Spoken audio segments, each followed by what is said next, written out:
नमस्कार, मैं हूं सुरेश पिठाया एनवीएस न्यूज़ की ओर से। हम आज गुजरात के दाहोद डिस्ट्रिक्ट में आए हुए हैं। आप सभी को पता है कि कोरोना की सेकेंड वेव ने जिस तरीके से कोहराम मचाया है पूरे गुजरात में, पूरे इंडिया में, पूरे वर्ल्ड में। आज ये जो दाहोद डिस्ट्रिक्ट है वहाँ पे देखने जाए हम तो बहुत सारे कोरोना केस बढ़ गए हैं।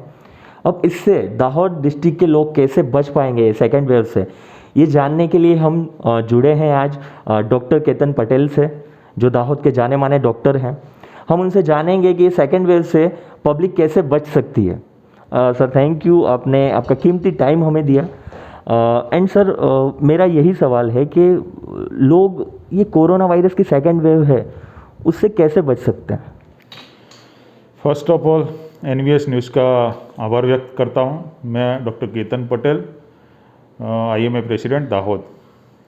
देखिए, सेकंड वेव पूरे देश में आपको पता ही है कि कितना उसने नुकसान पहुंचाया है। ठीक है, फर्स्ट वेव था, उसके बाद थोड़ा सा पॉज आया और उसी टाइम पे हमारे पास तैयारी करने का टाइम था और तैयारी के साथ साथ दूसरा भी एक विकल्प था हमारे पास कि जो वैक्सीनेशन का।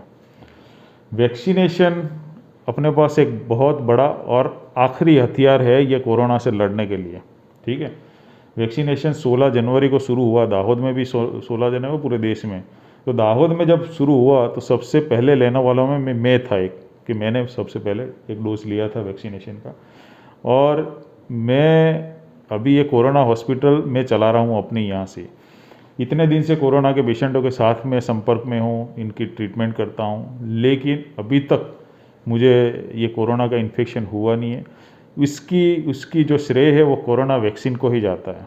ठीक है, अगर कई बार किससे आते हैं कि नहीं कोरोना वैक्सीन होने के बाद भी इन्फेक्शन लगता है, हो सकता है कोरोना की वैक्सीन के बाद भी इन्फेक्शन होने के चांस रहते हैं। कभी कभी आप ऐसे पर्सन के कांटेक्ट में आते हैं कि जिनको वायरल लोड ज़्यादा होता है, या तो फिर कोरोना की वैक्सीन से आपकी इम्यूनिटी इतनी स्ट्रांग नहीं हो, लेकिन फिर भी आपकी इम्यूनिटी होती है, तो उससे आपको जो गंभीर दिक्कत होती है, जैसे वेंटिलेटर की ज़रूरत पड़ती है, बाईपेप की ज़रूरत पड़ती है, या तो हॉस्पिटल में एडमिट होने की भी ज़रूरत नहीं पड़ती।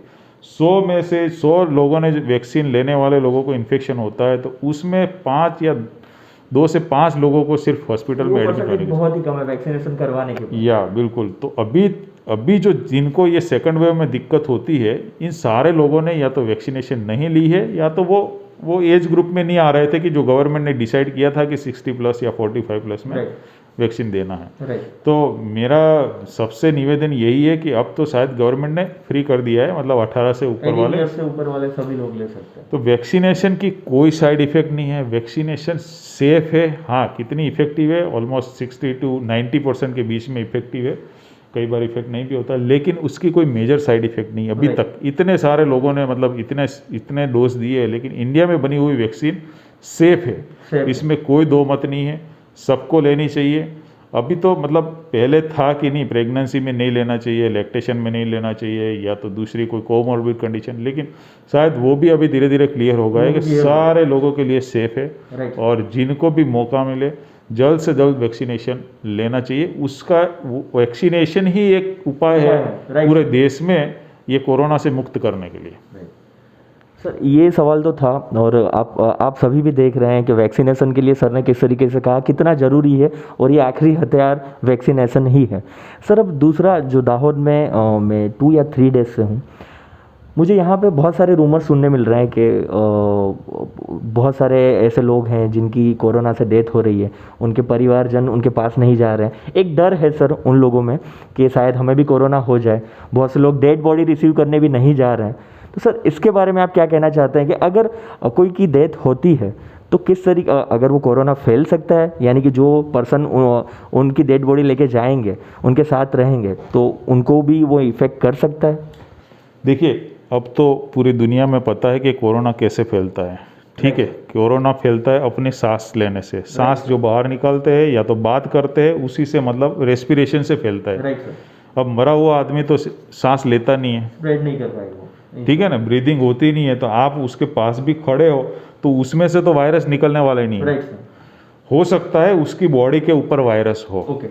ठीक है, आप उसको टच करेंगे तो हो सकता है कि आपको वो वायरस आपको लगे, लेकिन अगर आपने पूरा प्रिकॉशन लिया है, बॉडी को पूरा कवर किया है और आपने ग्लोव्स पहने या पीपी किट पहनी है या तो आप थोड़ा सा डिस्टेंस पे है तो आपको वो इन्फेक्शन होने के चांस नहीं है। राइट। बट ऑब्वियस है कि आप अगर मतलब मुर्दा आदमी है जो सांस नहीं ले रहा है वो आपको कैसे मतलब इन्फेक्शन कर पाएगा। Right sir. ठीक है ना, तो वो एक गलत फहमी है। लोग बहुत सारे ऐसे किस्से हम सुनते हैं कि भाई हॉस्पिटल में अगर कोई रिश्तेदार है या तो कोई बुजुर्ग आदमी है तो उसको लेने भी नहीं आते और वैसे ही छोड़ देते हैं, तो वो गलत है एक्चुअली। हाँ, उसका प्रोटोकॉल जो गवर्नमेंट ने डिसाइड किया है प्रोटोकॉल, उस हिसाब से उसका अंतिम विधि करनी चाहिए। उसमें कोई वो नहीं है कि हाँ वो आप लोग इकट्ठा मत कीजिए, इतना बड़ा जो पहले प्रोसेशन था वो नहीं निकालिए, लेकिन उसका जो राइट है वो तो लास्ट राइट तो उसको देना चाहिए। Right sir, right. ठीक है ना, वो अब लोगों में भय है, जब जहाँ उनको तकेदारी रखना है कि नहीं मार्केट में जो जिंदा आदमी घूम रहे कोरोना वायरस लेके वो आपको फैला रहे, वहीं नहीं दिक्कत हो रही है आपको। दिक्कत है मरा हुआ आदमी आपको वायरस फैला रहा है, तो वो थोड़ी सी गलतफहमी है। लोगों को डर है क्योंकि उनको पता है कि इनको कोरोना है, और जो आपके आसपास घूम रहे हैं वो कोरोना लेके घूम रहे हैं, लेकिन आपको पता नहीं है कि इनके पास कोरोना है, तो आपको लग सकता है। तो इन शॉर्ट ये कहना है सर आपका कि जो जिंदा इंसान हैं जो कोविड ये कोरोना को स्प्रेड कर सकते हैं उनसे डरें, ना कि डेड बॉडी से डरें। कि और आपने ये भी कहा कि गवर्नमेंट के जो गाइडलाइन है, रूल्स है, वो फॉलो करें, कुछ नहीं होगा, डेड बॉडी से स्प्रेड नहीं होता। एंड गवर्नमेंट पूरा जो गाइडलाइन है उसके हिसाब से पीपीई किट और वो सब कवर करके ही देते हैं, रेप करके देते हैं गवर्नमेंट। राइट। प्रोटोकॉल ये कि डेड बॉडी को ऐसे इसकी अंतिम विधि करनी है। ठीक है, आप नहीं उसको आप घर नहीं ले जाने देते, यहाँ हॉस्पिटल से उसको स्मशान ले जाना है, उसको पूरा रेप करना है, वो पूरा नॉर्म्स दिया हुआ है, उस हिसाब से आप कर सकते हैं, कोई दिक्कत नहीं। तो ये भी एक रूमर्स थे जो सर ने अभी क्लियर किया कि जिंदा इंसान से डरें, डेड बॉडी से नहीं। सर ने हमें हमारे बहुत सारे सवालों के जवाब दिए। अब मैं सर से जानना चाहूँगा जो सेकंड वेव है उससे कैसे बचा जाए। ये सिर्फ मैं गुजरात दाहोद के लिए नहीं कहना चाहता, पूरे इंडिया के लिए। सर आपको हमारे इंडिया के व्यूवर्स को बताना है कि सेकंड वेव से हम कैसे बच सकते हैं। देखिए, कोई भी डिजीज़ होता है या कोई भी दिक्कत होती है तो उसके दो पहलू होते हैं, एक तो प्रिवेंशन और उसके बाद ट्रीटमेंट। राइट। ठीक है, प्रिवेंशन मतलब कैसे बचा जाए। Right sir. कोरोना पिछले 1 साल से ज़्यादा टाइम हो गया, अपने को पता है कैसे उससे बचा है, सबको पता है। Right sir. सबसे पहले तो SMS का सूत्र आया था अपने पास कि सोशल डिस्टेंसिंग, मास्क पहनना और सैनिटाइजेशन। राइट। ठीक है, ये 3 चीज़ें ऐसे रामबाण हथियार है अपने पास के, ये तीनों आप अगर फॉलो करो स्ट्रिक्टली तो आप बिल्कुल बच सकते हैं, इसमें कोई बेमत नहीं है। ठीक है, ये तो अपने पास। दूसरा, अपने पास अभी वैक्सीनेशन आया है। राइट।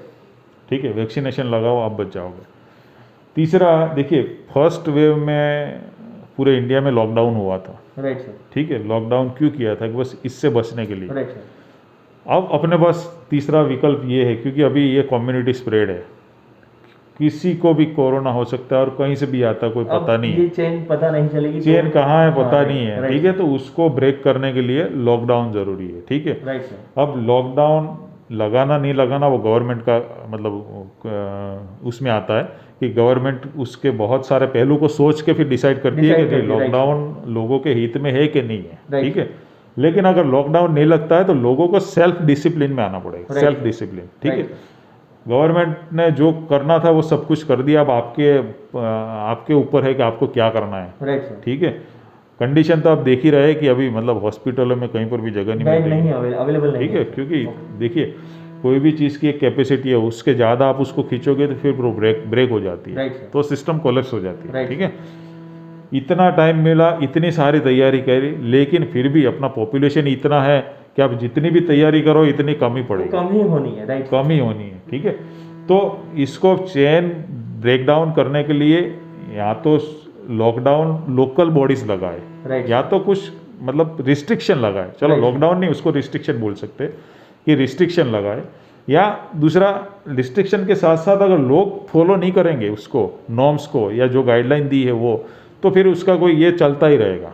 ओके, पूरे पॉपुलेशन अपनी जितनी पॉपुलेशन है 125 करोड़, उसमें से 60-70% लोगों को अगर नहीं हो जाएगा तब तक ये मतलब उसको हर्ड इम्यूनिटी नहीं आ जाएगी, तब तक ये ऐसे ही माहौल चलता रहेगा। ठीक है, या तो सबको वैक्सीन लग जाए 60-70% लोगों को, या तो फिर 60-70% लोग इन्फेक्शन हो जाए। राइट, ठीक है, तो अभी तो मानो 2 या 3% भी मार्ड हुए पूरे इंडिया में जो हाँ इतने सर, इन्फेक्शन है, उससे तो अपनी ज़्यादा, हाँ, पॉपुलेशन राइट के हिसाब से 2% हुए मेरे हिसाब से।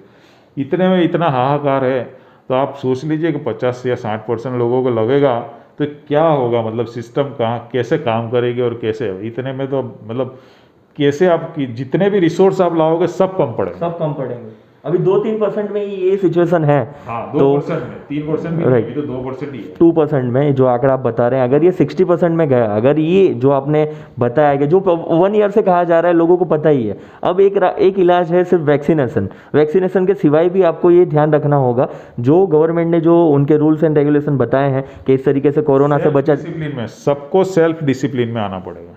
सेल्फ डिसिप्लिन मतलब अपनी जान, अपने साथ साथ अपने घर वालों की जान। चलो आप बच गए, लेकिन आपके घर पे बूढ़े माँ बाप है, उनको आप जाके दे रहे, वो तो निकलते नहीं है बाहर, वो तो घर में पूरे बच्चे हैं जो भी है, लेकिन आप जो जो यंग लोग हैं और दूसरा ये सेकंड वेव और फर्स्ट वेव में एक डिफरेंस ये है कि फर्स्ट वेव था उसमें यंग लोगों को ज़्यादा दिक्कत नहीं हो रही थी। राइट सर, ठीक अभी है। यंग लोग ज़्यादा इन्फेक्टेड। अभी ये जो म्यूटेशन वायरस में चेंज हुआ है, उसकी वजह से यंग लोगों में जो मोर्टालिटी, जिसको डेथ रेट बोलते हैं ना, वो यंग में ज़्यादा है, क्योंकि जो यंग होते हैं उसमें इम्यूनिटी ज़्यादा होती है, वो ज़्यादा देर तक होल्ड कर पाते हैं, वो उनको हैप्पी हाइपोक्सिया होता है, उनको ऐसा होता है लास्ट मोमेंट तक कि नहीं मैं बिल्कुल सही हूँ, मुझे कुछ नहीं हो रहा। और जब वो स्टॉर्म आता है, पूरा अटैक होता है, तो वो एकदम से मतलब ज़्यादा टाइम मिलता भी नहीं ट्रीटमेंट करना, और एकदम से वो तबीयत बिगड़ जाती है और कभी कभी कोलैप्स हो जाता है, मतलब आदमी मर जाता है। यानी ये एक जो बातें थी कि यंग पर्सनों को नहीं हो रहा है, वो अभी रेशियो भी आ रहा है कि ज़्यादातर यंग पर्सन संक्रमित हो रहे हैं। ज़्यादा है डेथ रेट यंग में जो होता है उसमें अनप्रिडिक्टेबल डेथ होता है, कि अपने को लगता है कि नहीं ये तो यंग है, इसको कुछ नहीं होगा, और पता चलता है कि सब कुछ सही था और एक दिन में वो खलास हो गया। तो ये सेकंड वेव की ये सबसे बड़ी प्रॉब्लम है। इन शॉर्ट हमें सब कुछ फॉलो करना होगा, नहीं तो ये चेन ब्रेक नहीं हो पाएगी। बिल्कुल, ये लोग ही कर पाएंगे इसमें। अब ना तो गवर्नमेंट का रोल है, ना तो किसी और चीज़ का रोल है। गवर्नमेंट तो दे ही रही है सब कुछ, टाइम टू टाइम वो अपना इंस्ट्रक्शन भी दे रही है, प्रोटोकॉल भी बना रही है, सब कुछ कर रही है, लेकिन लोग अगर फॉलो नहीं करेंगे तो वो सब चीज़ का कोई मतलब ही नहीं है। ठीक है ना। तो मेरे हिसाब से SMS का जो पहले दिया था सूत्र, सैनिटाइजेशन, मास्क और सोशल डिस्टेंसिंग, वो आज भी इतना इम्पोर्टेंट है, और उसी से ही आप बच सकते हैं। अगर मास्क है, आपके पास मास्क लगा हुआ है, सामने वाले जिसको आपके साथ बात कर रहे हो और जिसके साथ में आप है उसने भी मास्क लगाए, तो आपको 95% चांसेस नहीं है कि आप कि आपको इन्फेक्शन हो। 95% आप बच सकते हैं। अगर आपने दोनों ने मास्क पहना है और आपने जो 5 फुट का अगर डिस्टेंस किया है, तो आप 100% सेफ है। ये थे डॉक्टर केतन पटेल सर, जिन्होंने कोरोना वायरस के बारे में हमें प्रॉपरली बताया। अब आप पे डिपेंड है, जो इन्होंने जो सॉल्यूशन दिए, गवर्नमेंट भी दे रही थी कि अब हम क्या कर सकते हैं। अगर कोरोना से बचना है तो ये वीडियो में जो भी बातें बताई गई हो वो ध्यान से सुने और उसको अपने जीवन में भी उतारें। मैं हूं सुरेश पिठाया, NVS न्यूज़ से, कैमरामैन वाजिद खान के साथ। Thank you sir. Thank you.